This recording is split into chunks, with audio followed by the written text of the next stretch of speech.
Hello guys, current affairs funda में आप सभी का स्वागत है। मैं हूं आपके साथ अभिषेक शर्मा और आप सभी को नए वर्ष की बहुत बहुत शुभकामनाएं। Happy new year. और करंट अफेयर्स फंडा फैमिली यही विश करती है, यही प्रे करती है कि जिस भी कॉम्पिटिटिव एग्ज़ाम की आप तैयारी कर रहे हैं इस वर्ष आपको निश्चित तौर पर उसमें सफलता हासिल हो।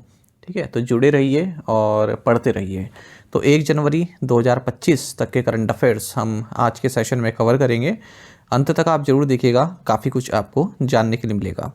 सेशन की शुरुआत करने से पहले आप सभी को बताना चाहूँगा, यदि आप हमारे daily current affairs PDF, weekly PDF, monthly PDF और हर महीने के banking and economic awareness PDF चाहते हैं तो करंट अफेयर्स फंडा का 1 ईयर मेंबरशिप प्लान आप ज्वाइन कर सकते हैं, जिसका लिंक आपको वीडियो के डिस्क्रिप्शन में या फिर फर्स्ट कमेंट में मिल जाएगा। आपको बता दें, इस 1 ईयर मेंबरशिप प्लान के तहत जितना भी हमारा पीडीएफ कंटेंट है वो हम आपको 1 साल तक के लिए प्रोवाइड कराते हैं, जिसे आप डाउनलोड कर सकते हैं, प्रिंट आउट भी निकलवा सकते हैं। इसके लिए चाहे तो आप करंट अफेयर्स फंडा ऐप को यूज़ कर सकते हैं या फिर अपने लैपटॉप या सिस्टम की मदद से वेब लॉगिन भी कर सकते हैं।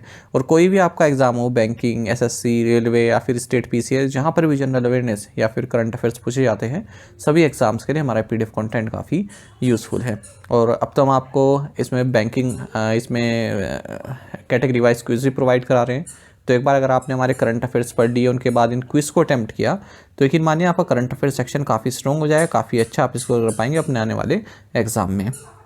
तो इसका लिंक आपको वीडियो के डिस्क्रिप्शन में या फिर फर्स्ट कमेंट में मिल जाएगा। और साथ ही बैंकिंग अवेयरनेस का कंप्लीट कोर्स हमारी करंट अफेयर्स फंडा ऐप पर अवेलेबल है।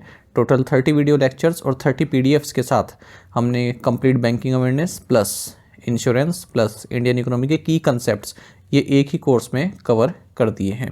डेमो वीडियो लेक्चर्स देखना चाहते हैं वो भी अवेलेबल है हमारी करंट अफेयर्स फंडा ऐप पर। उससे आपको एक आइडिया मिल जाएगा किस तरह का कंटेंट हम आपको प्रोवाइड करा रहे हैं। तो 1 साल की वैलिडिटी के साथ ये बैंकिंग अवेयरनेस कोर्स आता है और करंट अफेयर्स फंडा ऐप पर आपको ये कोर्स मिल जाएगा।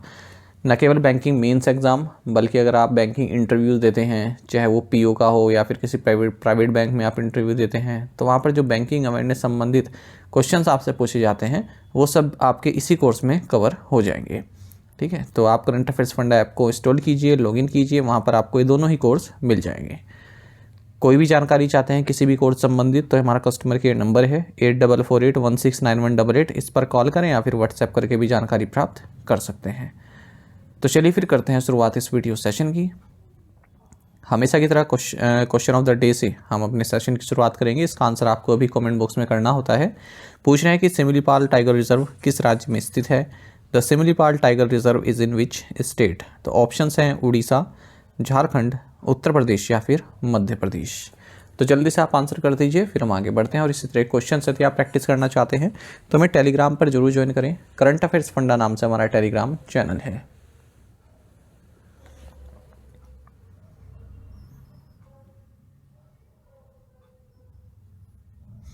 Who is the fastest Indian pacer to reach 200 test wickets. सबसे तेज 200 टेस्ट विकेट लेने वाले भारतीय तेज गेंदबाज कौन है। ऑप्शंस आपके सामने है। सही आंसर ऑप्शन सी है, जसप्रीत बुमराह। देखिए, सबसे तेज मतलब भारतीय तेज गेंदबाज पूछा है जिन्होंने सबसे तेज 200 टेस्ट विकेट लिए, ना कि केवल भारतीय गेंदबाज पूछा है। भारतीय गेंदबाज में फिर स्पिनर भी आ जाते हैं, पेसर भी आ जाते हैं। यहाँ पर स्पेसिफिक लिखा है भारतीय तेज गेंदबाज कौन है। ठीक है, और केवल भारतीय के बारे में बात की है, ना कि पूरे वर्ल्ड की। तो इन चीज़ों को आप ध्यान रखें जब भी क्वेश्चन आप पढ़ते हैं। तो जसप्रीत बुमराह ये फास्टेस्ट इंडियन पेसर बन गए हैं 200 विकेट्स प्राप्त करने वाले टेस्ट क्रिकेट में, यानी कि इन्होंने सबसे कम मैचेस खेले हैं 200 विकेट्स हासिल करने के लिए। और ये जो इन्होंने कीर्तिमान हासिल किया है, ये मेलबर्न क्रिकेट ग्राउंड में जो ऑस्ट्रेलिया के against Boxing Day test match खेला गया उस दौरान इन्होंने हासिल किया है। इससे पहले किस पेसर के नाम ये रिकॉर्ड था? कपिल देव जी के नाम था। उन्होंने 50 मैचेस में 200 विकेट्स लिए थे। 1983 की बात है ये। अच्छा, और बुमराह 44 टेस्ट ही खेले हैं और 200 विकेट्स इन्होंने ले लिए हैं।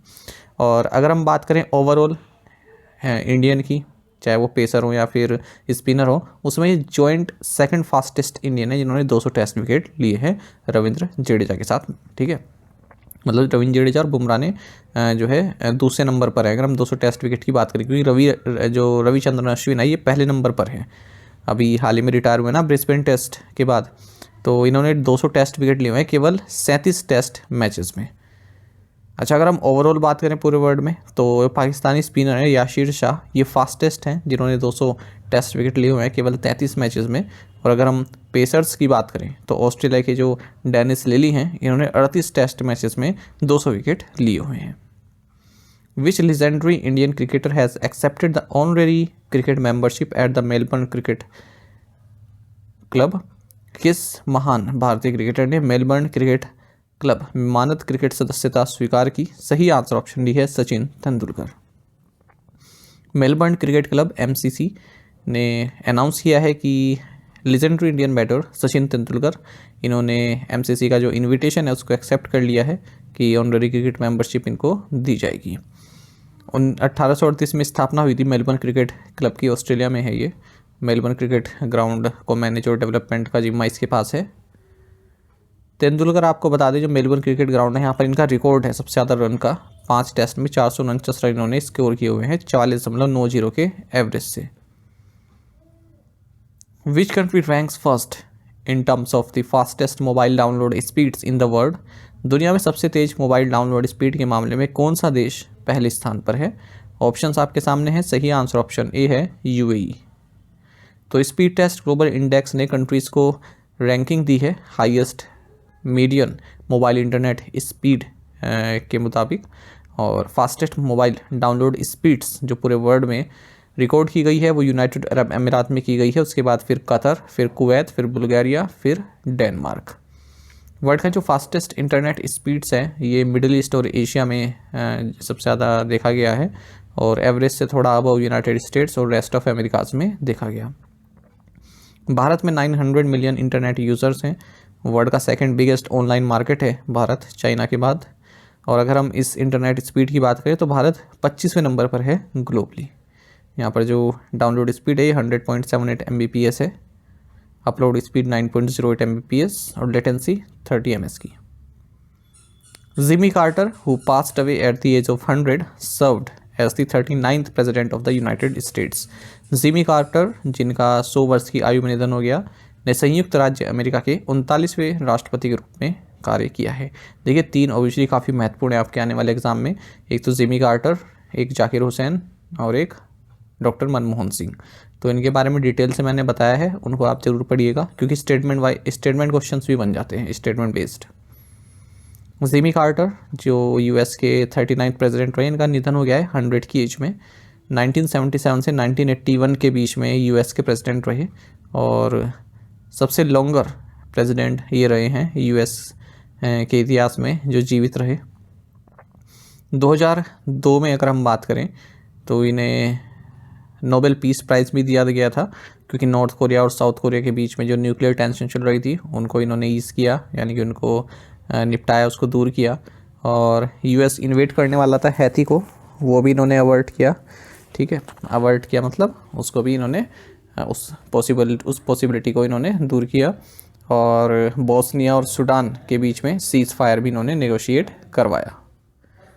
Koneru Humpy recently won the 5 women's world rapid chess championship by defeating which player?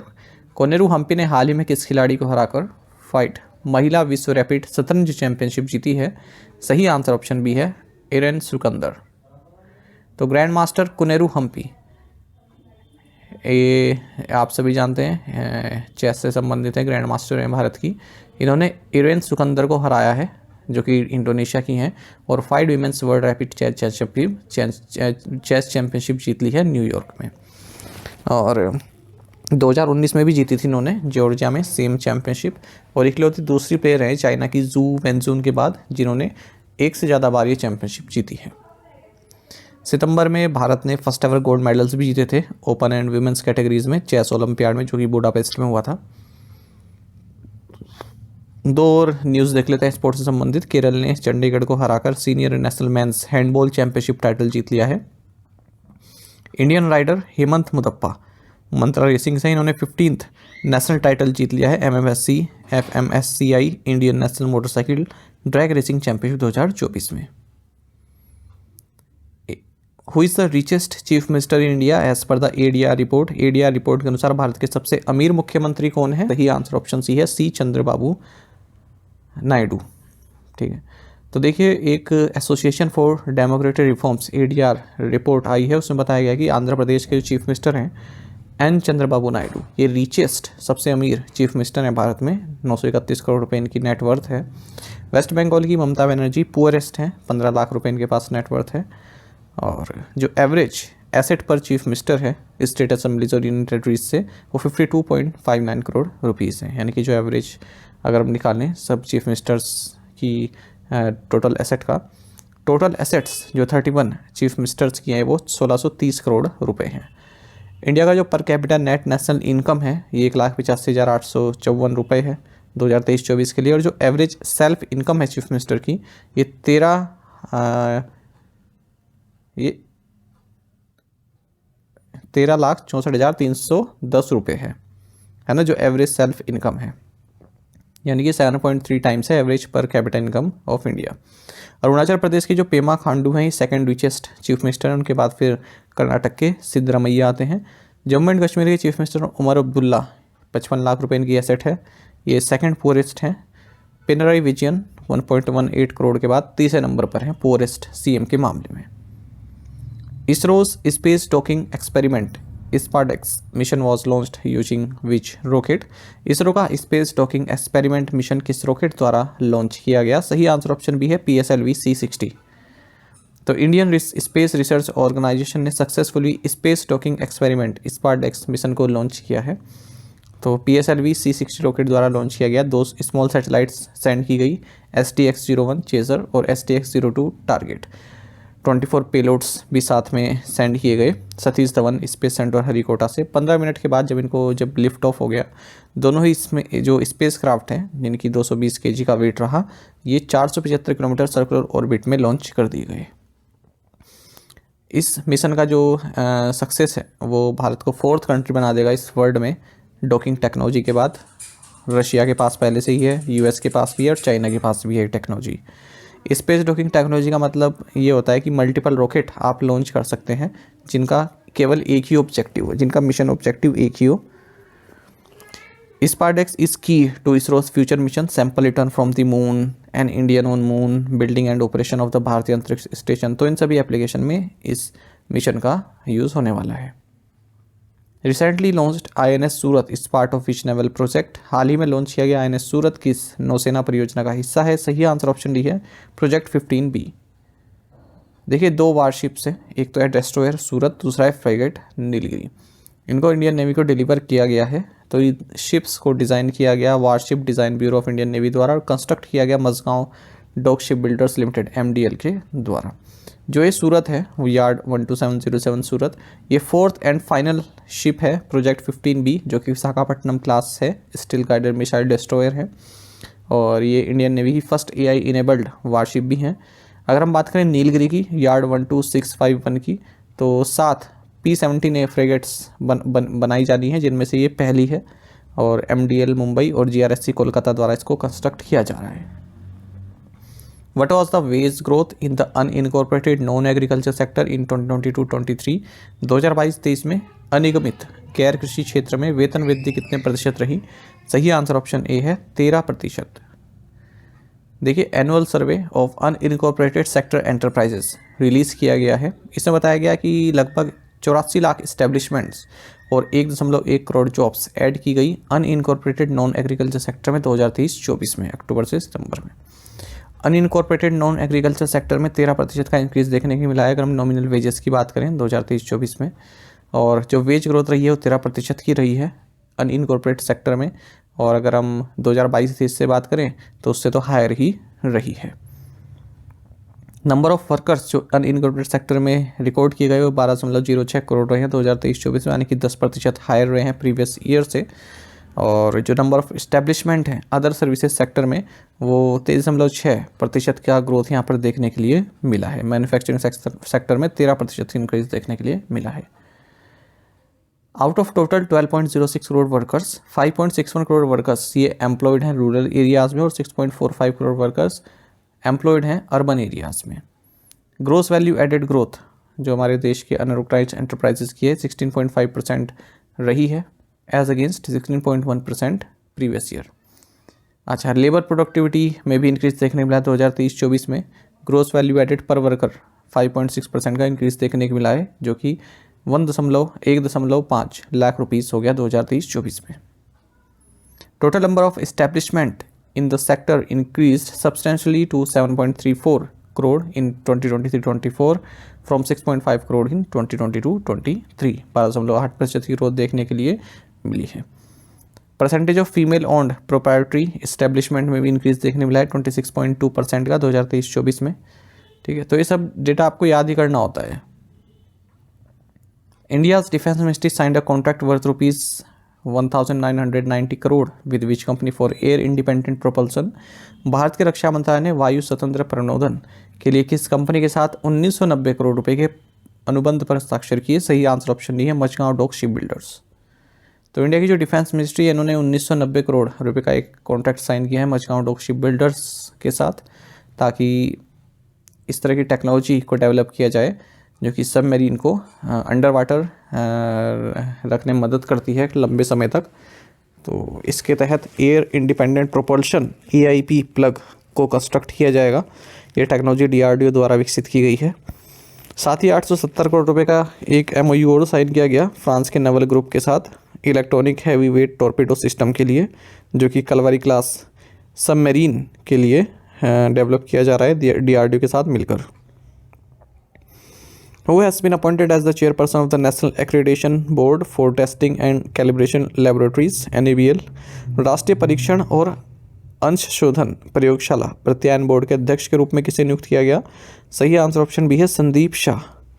तो डॉक्टर संदीप शाह को चेयरमैन नियुक्त किया गया है, चेयरपर्सन नियुक्त किया गया है national accreditation board for testing and calibration laboratories का, जो कि कॉन्स्टिट्यूएंट बोर्ड है क्वालिटी काउंसिल ऑफ इंडिया का, और एक्रेडिटेशन प्रोग्राम भी चलाती है भारत में लेबोरेटरीज के लिए।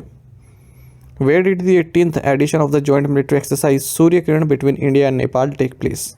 भारत और नेपाल के बीच संयुक्त सैन्य अभ्यास सूर्य किरण का 18वां संस्करण कहाँ आयोजित किया गया? सही आंसर ऑप्शन सी है, सल्जानी, नेपाल। तो इंडियन आर्मी कंटिजेंट जिसमें 334 पर्सनल हैं, ये नेपाल के डिपार्ट हो चुके हैं, क्योंकि नेपाल में 18th edition of exercise Surya Kiran conduct होना है। ये एक्सरसाइज 31 दिसंबर से 13 जनवरी 2025 के बीच चल रहा है सल्जानी, नेपाल में। एनुअल ट्रेनिंग इवेंट होता है ये, ठीक है, हर साल होता है अल्टरनेटिवली। पहले मैं मतलब एक बार नेपाल, एक बार भारत, एक बार नेपाल, एक बार भारत। तो ये मैंने एनुअल इसलिए लिखा है क्योंकि ये भी स्टेटमेंट बेस्ड क्वेश्चन बन जाते हैं। कभी कभी बाइनियल लिखा जाता है कि 2 साल में एक बार होता है, तो वहाँ पर फिर क्वेश्चन गलत बन जाता है। जो इंडियन आर्मी कंटिजेंट है, इसका नेतृत्व कर रही है 11th गोरखा राइफल्स, और नेपाल आर्मी कंटिजेंट को नेतृत्व कर रही है श्रीचुंग battalion. Which company has expanded its partnership with Bank of Baroda to implement financial inclusion solution? किस कंपनी ने वित्तीय समावेशन समाधान लागू करने के लिए बैंक ऑफ बड़ौदा के साथ अपनी साझेदारी का विस्तार किया है? सही आंसर ऑप्शन ए है, TCS। देखिए, टाटा कंसल्टेंसी सर्विसेज ने अपनी पार्टनरशिप एक्सपेंड की है बैंक ऑफ बड़ौदा के साथ, जो कि इंडिया का 2nd largest public sector bank है, ठीक है, और ताकि end to end financial inclusion solution अगले 5 साल तक इम्प्लीमेंट किए जा सके।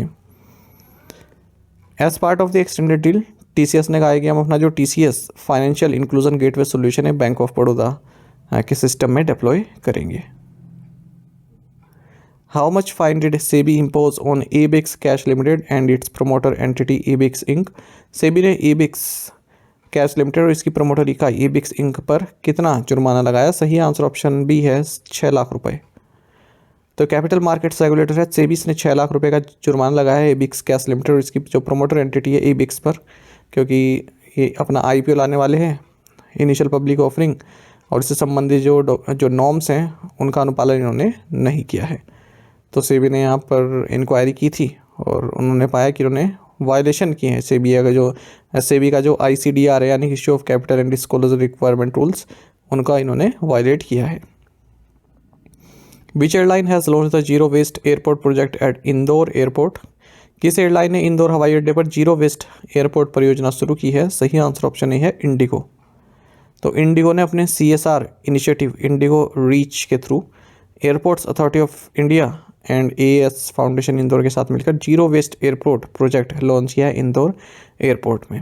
तो यहाँ पर 4R स्ट्रेटजी को अपना रहे हैं। 4R मतलब रिड्यूस, रीयूज़, रिसाइकल, रिकवर, ताकि जो इन्वायरमेंटल इम्पैक्ट है, ठीक है, उसको मिनिमाइज़ किया जा सके एयरपोर्ट ऑपरेशन पर। और जो भी एयरपोर्ट पर वेस्ट है 750 केजी डेली प्रोसेस करेंगे। 750 केजी का जो वेस्ट है उसको डेली ये प्रोसेस करेंगे। Who became the youngest female ever to summit the highest peak on all 7 continents? सभी 7 महाद्वीपों की सबसे ऊंची चोटियों पर चढ़ने वाली सबसे कम उम्र की महिला कौन बनी? सही आंसर ऑप्शन डी है काम्या कार्तिकेयन।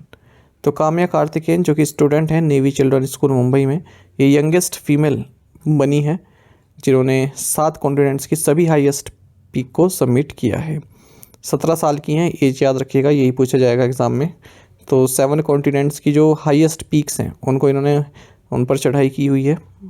जैसे अफ्रीका में माउंट किलिमंजारो है, यूरोप में माउंट एल्ब्रस है, ऑस्ट्रेलिया में माउंट कोजिस्को है, साउथ अमेरिका में माउंट एकोनगुआ है, नॉर्थ अमेरिका में माउंट तेनाली है, एशिया में माउंट एवरेस्ट है। ये अलग से अपना एक स्टैटिक क्वेश्चन आपका बन गया, ये माउंटेन्स आपको याद होनी चाहिए। अच्छा, हाल ही में उन्होंने माउंट विंसेंट को फतेह किया है अंटार्कटिका में अपने फादर के साथ मिलकर, एस कार्तिकेयन के साथ मिलकर। इस तरह से इनका जो 7 समिट चैलेंज है वो पूरा हुआ। टू द पॉइंट क्वेश्चन और उनके आंसर्स देख लेते हैं। Ilham Aliyev is the president of which country? Azerbaijan. Former PM Manmohan Singh had a D phil from which university of Oxford. Who took charge as secretary department of revenue ministry of finance? Arunish Chawla. South Korea's National Assembly impeached the acting president of the country. Who was the acting president? Han Duck-soo.